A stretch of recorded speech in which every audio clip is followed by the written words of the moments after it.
recordar cada día todo lo que me perdí y tal vez no recuerde que algún día te conocí.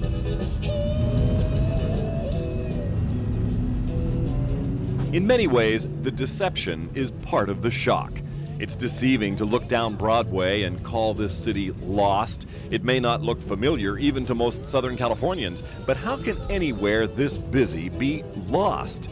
Well, it happened because our eyes don't see the whole picture. As downtown Los Angeles emptied years ago into the suburbs, only the sidewalk stores reopened.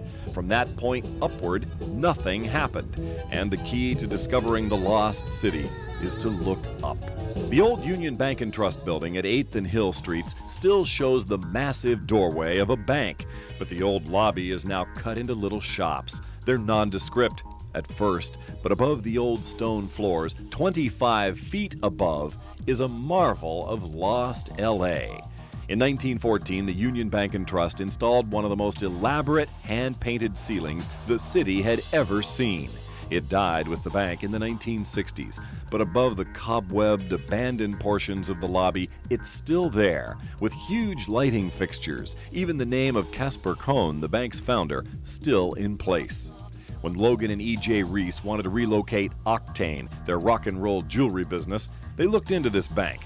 We're shown a few plain, empty rooms, then we're walking out through this lobby when both of us at the same time looked up and we just kind of stopped, mouths agape. What? Look at the ceiling. And the leasing agent literally said, what do you mean?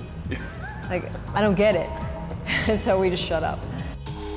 The agent may not have understood it, but the Reeses had just stumbled onto a spectacular find, and it only started with the lobby, which for years had been an indoor marble-floored parking lot.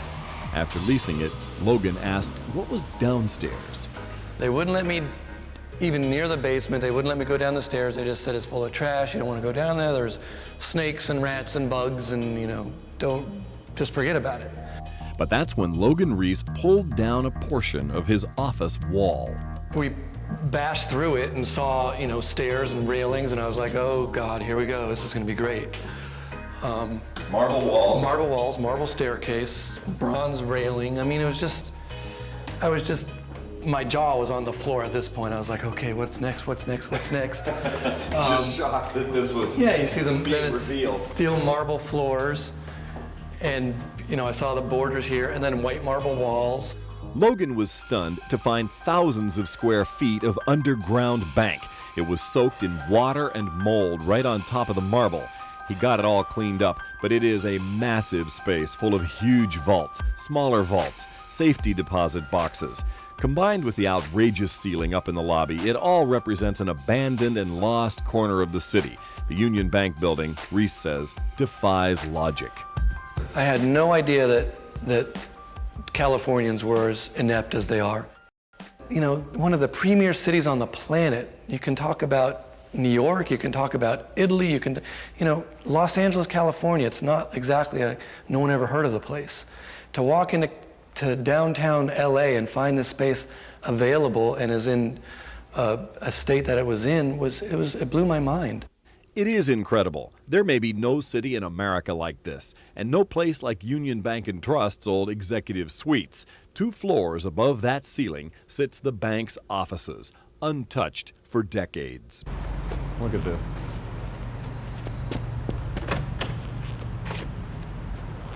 I suppose here's the president's office.